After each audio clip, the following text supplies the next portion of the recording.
Have you ever wondered, how will my assets be valued if I file a Georgia offer in compromise? I'll tell you. Hi, I'm Jeff Fouts, a tax attorney located in Metro Atlanta with a statewide and nationwide law practice helping clients who have serious Georgia tax problems. So, how will my assets be valued if I file a Georgia offer in compromise?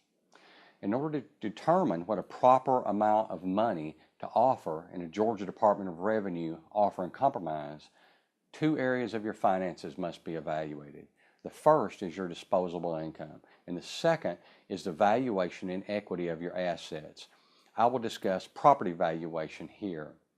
Most people understand what property valuation means, but when it comes to some assets, especially large value assets such as your personal residence or a second home, folks tend to stop thinking about valuation rationally and begin to think about it emotionally. And that's not good. You have to remove the emotion and think about it rationally. There are several different kinds of property valuation. The most commonly known one is fair market value. The definition of fair market value is what a willing buyer will pay a willing seller. This is a valuation that is typically used in an offer and compromise situation, at least as a starting point, unless there is a valid reason to use another valuation method. So let's talk about an instance where another valuation method might be proper to consider.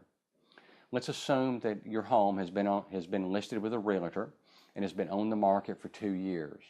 Let's also assume that the price the house was listed for was the true fair market value. If the house is not selling and not even getting much interest or visits, then you could put forth an argument that even though the house should usually be valued at using the fair market value method, that in this situation, this is not a good valuation method, and that the value should have some amount of a discount applied. The discount could be 10%, 20%, or whatever makes sense in light of the particular circumstances, and that you could get Georgia to accept. Other valuation methods include the wish market value. I put this in here just for the fun of it, just because some clients use it. Wish market value means I wish my house or some other asset would sell for a certain amount of money because that's how much I want for it, or that's how much I gave for it, or that's what I owe on it. Unfortunately, just because you want something to be valued at something doesn't mean that's a proper way to value it. Another valuation method is the quick sell value. And this is where you get a little discount, maybe 20%, something like that. There's also fire sale value, and this is where something must be sold even quicker. And again, we're not saying that you have to sell any of your assets. That's not what we're saying. These are ways to look at potential valuations. But anyway, fire sale value, you can guesstimate a 40% discount. And then there's the fractional ownership value. What that means is that you don't own 100% of the asset. You own a fraction of it, whether that's 75% of it or 50% of it or 5%. Doesn't really matter. Well, it does matter, but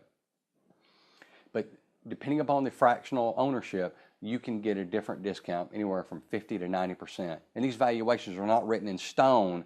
These are all just things that can be negotiated or need to be evaluated. The valuation step is just one part of determining the equity of an asset. The other part is the debt picture. This can be confusing to some folks because you must analyze each asset by itself with its own individual valuation and debt. You shouldn't combine the rough valuation of all assets and then subtract the debt for all assets to determine what your equity picture is. You will get a more accurate picture if each asset is looked at separately. That's the more proper, accurate way to do it. The debt picture itself has two different components. One is the amount of the debt, and the other is how long the debt's financing period has remaining on it. You should get a document from your creditor, you can request it, that shows what the exact payoff amount of each debt is. They should supply this to you with no hassle. The payoff document may show how much of the financing period is left, but if not, you should request a document from them showing this figure as well. I hope this important video tip has helped you understand the Georgia Department of Revenue a little bit better and about how tax problems are solved. Chances are you have questions or concerns about your own particular tax problem. What I encourage you to do is pick up the phone and call me. I can answer your questions. Over the past 20 years, I've represented clients all across Georgia and in 50 states and 29 foreign countries, and I welcome your call. You can reach me at 800-509-2770 or by email at jfouts@taxhelpattorney.com.